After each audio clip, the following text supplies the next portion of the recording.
যখন আমি আমার ঘর থেকে বের হলাম তখন আমার মনে হলো যেন আশেপাশে কিছু অদ্ভুত ঘটছে। হঠাৎ করে আমি দেখলাম পাশের ঘরে থেকে কিছু অদ্ভুত আওয়াজ আসছে। আমি সেই আওয়াজগুলো মনোযোগ দিয়ে শুনতে চেষ্টা করলাম। এরপর আমি আস্তে করে দরজার কাছে গিয়ে দাঁড়ালাম এবং কান পেতে শুনতে লাগলাম। হঠাৎ আমি মায়ের গলার শব্দ শুনতে পেলাম। আমার মনে হলো এখানে কিছু একটা ঠিক নেই। আমি ভাবলাম ভেতরে ঠিক কি হচ্ছে সেটা দেখা দরকার। কিন্তু সমস্যা হলো ঘরের দরজা ভেতর থেকে বন্ধ ছিল এবং ঘরে কোনো জানালাও ছিল না। তখন আমার মাথায় একটি বুদ্ধি এলো। আমি আস্তে করে এক চোখ বন্ধ করলাম এবং তালার চাবির ছিদ্র দিয়ে ভেতরে দেখার চেষ্টা করলাম। আমি যা দেখলাম তা আমাকে স্তম্ভিত করে দিল। আমি লক্ষ্য করলাম মা এবং চাচা একসাথে এমন কিছু করছেন যা আমার ধারণার বাইরে ছিল। তারা খুব কাছাকাছি বসেছিলেন, যেন কোনো গোপনীয় বিষয় আলোচনা করছেন। মায়ের চোখে অদ্ভুত এক মায়া আর চাচার মুখে একরকম দুষ্টু হাসি ছিল। এই দৃশ্য দেখে আমার হৃদয় ভারী হয়ে উঠল। আমি ভেতরে ভেতরে অস্বস্তি অনুভব করছিলাম। মায়ের এই রূপ আমি আগে কখনো দেখিনি। আমার মনে হতে লাগলো এরকম কিছু তো আমি কখনো ভাবিনি। কিন্তু কেন জানি না, আমার মনে তখন এক অদ্ভুত অনুভূতি হচ্ছিল। ভেতরে যেন একটা অস্বস্তি কাজ করছিল। এরপর আমার মাথায় এক নতুন চিন্তা এলো। চাচার প্রতি মায়ের আচরণ আমাকে গভীরভাবে নাড়া দিয়েছিল। আমিও তো একদিন চাচার সাথে কিছুটা সময় কাটাতে পারি। এক অদ্ভুত উত্তেজনা আমার হৃদয় ছুঁয়ে গেল। নিজেকে প্রমাণ করার জন্য আমারও তো সুযোগ আসতে পারে। আমি ভেতরে ভেতরে ভাবতে লাগলাম কিভাবে এই কাজটা আমি করব, একদিকে ভয় আর অন্যদিকে অজানা ভাবনা। এই দ্বিধার মাঝে আমি ধীরে ধীরে নিজের পরিকল্পনা তৈরি করতে থাকলাম।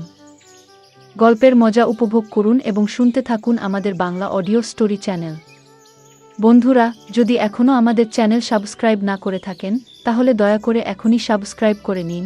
আজ আমি আপনাদের নিজের গল্প বলবো। আমার নাম রাগিনী। আমরা শহরে থাকি। আমাদের ছোট্ট পরিবারে আমি আর আমার মা একসাথে থাকি। তবে 2 বছর আগেও আমাদের পরিবারের অংশ ছিলেন আমার বাবা। একটি মর্মান্তিক গাড়ি দুর্ঘটনায় আমরা বাবাকে চিরদিনের জন্য হারাই। বাবার মৃত্যুর খবর শুনে তার খুব ঘনিষ্ঠ বন্ধু মনোজ চাচা আমাদের দেখতে আসেন। কিছুদিন আমাদের সঙ্গে থেকেও যান। তবে জরুরি কাজের কারণে তাকে ফিরে যেতে হয়। যাওয়ার আগে তিনি আমাদের প্রতিশ্রুতি দিয়েছিলেন যে তিনি সবসময় আমাদের পাশে থাকবেন। আমার বাবার মৃত্যুর পর মনোজ চাচাই ছিলেন একমাত্র ব্যক্তি যিনি আমাদের পরিবারের সঙ্গে গভীরভাবে জড়িয়েছিলেন। ছোটবেলা থেকেই তিনি আমাদের বাড়িতে আসতেন। বাবা মায়ের খুব কাছের বন্ধু ছিলেন। তার সঙ্গে আমাদের সম্পর্ক এতটাই গভীর ছিল যে তিনি শুধুমাত্র বাবার বন্ধু নন, আমাদের পরিবারের একজন সদস্য বলেই মনে হতো। আমি যখন ছোট ছিলাম তখন মনোজ চাচা প্রায়ই আমাদের বাড়িতে আসতেন এবং আমার জন্য চকলেট নিয়ে আসতেন। আমি খুশিতে তার গলায় ঝাঁপিয়ে পড়তাম এবং তার সঙ্গে খেলায় মেতে উঠতাম। তবে এখন আমি 19 বছর বয়সী, বড় হয়ে গেছি। আর সেই শৈশবের খেলা কৌতুক ধীরে ধীরে কমে গেছে। তবুও আজও যখন চাচার সঙ্গে দেখা হয় আমি তাকে আলিঙ্গন করি। বাবার মৃত্যুর পর থেকে মা খুবই একা হয়ে গেছেন। আমি জানি না তিনি আবার আগের মতো সুখী হতে পারবেন কিনা।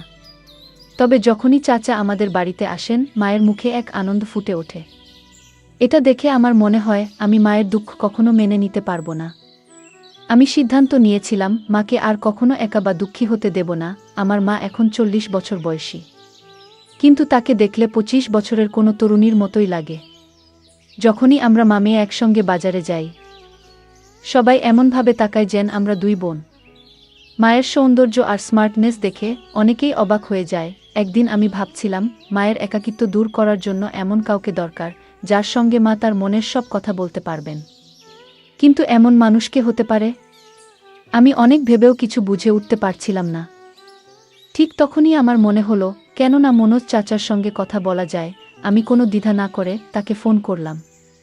প্রথমবার চাচা ফোন ধরেননি, হয়তো কাজের মধ্যে ব্যস্ত ছিলেন। কিন্তু আমি জানতাম তিনি আমাদের সবসময় গুরুত্ব দেন এবং মায়ের সুখের জন্য কিছু করতে পারবেন। আমার ফোন বেজে উঠল। আমি স্ক্রিনে দেখলাম মনোজ চাচার নাম ভেসে উঠছে। আমি খুব খুশি হলাম এবং দ্রুত কল রিসিভ করলাম। কল ধরতেই চাচা বললেন, সরি বেটা, একটু আগে একটা মিটিংয়ে ব্যস্ত ছিলাম তাই তোমার কল রিসিভ করতে পারিনি। আমি হাসতে হাসতে বললাম, কোনো সমস্যা নেই চাচা, আপনি ফোন করেছেন এতটুকুই যথেষ্ট। চাচা মৃদু হাসি দিয়ে বললেন, আর তোমার সঙ্গে কথা বলবো না তো কাকে বলবো? এই পৃথিবীতে তুমিই তো আমার আপন। বন্ধুরা, আপনাদের জানিয়ে রাখি, মনোজ চাচা এখনও বিয়ে করেননি এবং একাই থাকেন। আমরা সবাই তাকে অনেকবার বিয়ে করার জন্য বলেছি, কিন্তু তিনি কখনোই এ বিষয়ে সিরিয়াস হননি। এরপর আমি বললাম, চাচা, যদি কিছু মনে না করেন, আমি আপনাকে একটা কথা বলতে চাই। চাচা বললেন, বলো বেটা, কি বলতে চাও? আমি বলতে শুরু করলাম, চাচা, বাবা আমাদের ছেড়ে যাওয়ার পর থেকে মা খুবই একা হয়ে গেছেন। তিনি কারো সঙ্গে ঠিকমতো কথা বলেন না, খাওয়া দাওয়া ভালোভাবে করেন না। আপনি কি কিছুদিনের জন্য আমাদের সঙ্গে থাকতে পারেন? চাচা কিছুক্ষণ চুপ করে রইলেন। তারপর বললেন, কেন নয়? আমি যেমন আমার বাড়ি থেকে অফিস যাই, তেমন তোমাদের বাড়ি থেকেও যেতে পারবো। এটা বলার কি আছে? আমি আনন্দে অভিভূত হয়ে ফোনটা রেখে দিলাম। খাবার খেতে আমরা টেবিলে বসেছিলাম। তখনই দরজায় কড়া পড়ল। আমি দৌড়ে গিয়ে দরজা খুললাম। সামনে মনোজ চাচা দাঁড়িয়েছিলেন। মা তখনও চুপচাপ টেবিলের পাশে বসেছিলেন। চাচা মায়ের দিকে তাকালেন, কিন্তু মা তার দিকে একবারও দেখলেন না। এরপর চাচা নিজের ঠোঁটের উপর আঙুল রেখে আমাকে চুপ থাকার ইশারা করলেন। আমি তার ইশারা বুঝে চুপ হয়ে গেলাম। চাচা ধীরে ধীরে মায়ের পেছনে গিয়ে দাঁড়ালেন এবং তার 2 হাত দিয়ে মায়ের চোখ থেকে দিলেন। মা আস্তে আস্তে চোখ খোলার চেষ্টা করছিলেন। তাকে এইভাবে চেষ্টা করতে দেখে মনোজ চাচা হেসে বললেন, বলতো কে? আমাকে চিনতে পারো? মা মুহূর্তেই চাচার গলার স্বর চিনতে পারলেন এবং বললেন, মনোজদা। দাদা, আপনি কখন এলেন? চাচা মায়ের চোখ থেকে হাত সরিয়ে বললেন, আমি তখনই এসেছি, যখন দেখলাম তুমি মন খারাপ করে বসে আছো। আমি লক্ষ্য করছিলাম চাচার উপস্থিতিতে মা কতটা খুশি হয়ে উঠেছেন। তার মুখে যেন এক অদ্ভুত প্রশান্তি এসেছে, যেন সমস্ত টেনশন মুছে গেছে। তখন চাচা বললেন, মমতা, এবার থেকে আমি সবসময় তোমাদের সঙ্গেই থাকব। আর কখনো তোমাদের ছেড়ে যাব না। বন্ধুকে একা রেখে তার কষ্ট দেখার মতো মানুষ আমি নই। বন্ধুত্বের ঋণ তো বন্ধু শোধ করবেই। মনোজ চাচার এই কথা শুনে মা ভীষণ খুশি হলেন যে এবার থেকে চাচা সবসময় আমাদের সঙ্গে থাকবেন। আমরা সবাই একসঙ্গে বসে খেতে লাগলাম এবং অনেক কথা বললাম। সেদিন আমরা সবাই এক ঘরে শুয়ে পড়লাম এবং রাতভর গল্প করতে করতে সময় কাটালাম। পরের দিন সকালে চাচার অফিসে যাওয়ার কথা ছিল, তাই তিনি আগে ঘুমিয়ে পড়লেন। আমি তার পাশে বসে গল্প করছিলাম, আর কখন ঘুমিয়ে পড়েছি টের পাইনি। সকাল কবে হলো বুঝতেই পারিনি। মা সকালে উঠে নাস্তা বানিয়ে ফেলেছিলেন, আর চাচা তৈরি হয়ে গেলেন। আমরা সকলে একসঙ্গে নাস্তা করলাম। তারপর চাচা অফিসে চলে গেলেন। এভাবে আমাদের দিনগুলো কাটতে লাগলো। আমি চাচাকে বাবার মতোই মনে করতে শুরু করলাম। সত্যি বলতে তিনি আমার নিজের বাবার চেয়েও বেশি গুরুত্ব পেতে লাগলেন, কারণ তিনি আমাদের সঙ্গে ছিলেন, আমাদের খেয়াল রাখছিলেন। এক রাতে আমি আমার ঘরে শুয়েছিলাম। হঠাৎ খুব খারাপ একটি স্বপ্ন দেখলাম। সেই স্বপ্নে আমার বাবাও ছিলেন। আমি ভীষণ ভয় পেয়ে ঘুম থেকে উঠে পড়লাম। আমার কপাল দিয়ে ঘাম ঝরছিল, গলা শুকিয়ে যাচ্ছিল। তাই আমি পানি খেতে চাইলাম, কিন্তু দেখলাম আমার জগটা পুরো ফাঁকা। আমি ভাবলাম রান্নাঘর থেকে পানি নিয়ে আসি। জগটা হাতে নিয়ে ঘরের দরজা খুলে বাইরে বেরোলাম এবং রান্নাঘরের দিকে হাঁটা শুরু করলাম। রাতে আমি পানির জন্য রান্নাঘরে যাচ্ছিলাম। মায়ের ঘর আমার পাশেই ছিল এবং তারপরে মনোজ চাচার ঘর। যখন আমি চাচার ঘরের সামনে দিয়ে যাচ্ছিলাম, তখন একটা মৃদু শব্দ শুনতে পেলাম। প্রথমে ভেবেছিলাম হয়তো চাচা টিভি দেখছেন, তাই বেশি গুরুত্ব না দিয়ে আমি সামনে এগিয়ে গেলাম। কিছুক্ষণ পরে সেই শব্দগুলো আরও স্পষ্ট আর জোরে শোনা গেল। এবার আমার কৌতূহল জাগল। চাচার ঘরের সামনে এসে আমি দাঁড়িয়ে পড়লাম। ভালো করে শোনার চেষ্টা করতেই বুঝতে পারলাম মা যেন কিছু বলছেন। আমি ভাবলাম, এত রাতে মা আর চাচা এক ঘরে কি করছেন?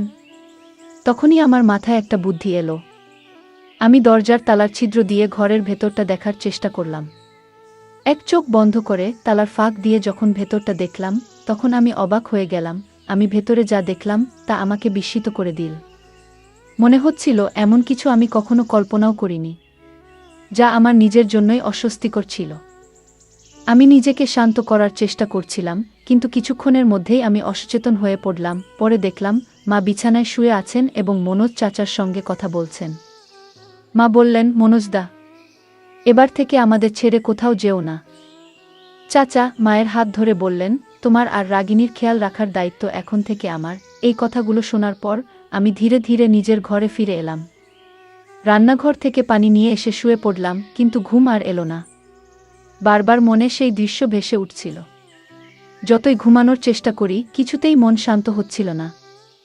ভোর হতে আর বেশি দেরি ছিল না। আমি উঠে গিয়ে বাথরুমে ফ্রেশ হলাম। তারপর গোলাপি রঙের একটি হালকা পোশাক পরে নিলাম।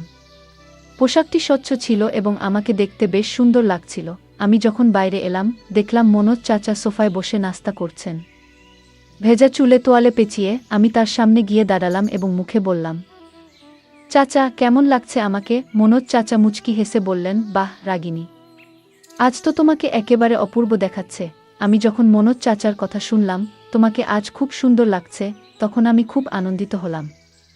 চাচার পাশে গিয়ে চুপচাপ বসে রইলাম। কিছুক্ষণ পরে চাচা অফিসের জন্য তৈরি হতে লাগলেন। আমি হঠাৎ উঠে গিয়ে চাচাকে আলিঙ্গন করলাম। মনে হলো যেন বহুদিনের জমে থাকা আবেগ আমার ভেতর থেকে বেরিয়ে আসছে। চাচার শরীরটা মুহূর্তের জন্য কেঁপে উঠল, আর তার মুখে এক অদ্ভুত অস্বস্তির ছাপ ফুটে উঠল। সেই ছাপটা যেন মনের গভীরে লুকানো কোনো দুঃখ কিংবা অপরাধবোধের প্রকাশ। আমার চোখ ভিজে উঠছিল, যেন আমার ভালোবাসা আর মনের কষ্ট তাকে জানিয়ে দিতে চাইছিলাম।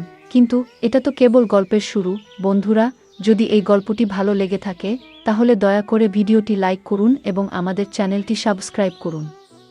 পাশে থাকা বেল আইকনটি প্রেস করুন যাতে করে আমরা যখনই নতুন ভিডিও আপলোড করি তার নোটিফিকেশন সবার আগে আপনার কাছে পৌঁছে যায়। ধন্যবাদ। দেখা হবে আমাদের পরবর্তী ভিডিওতে।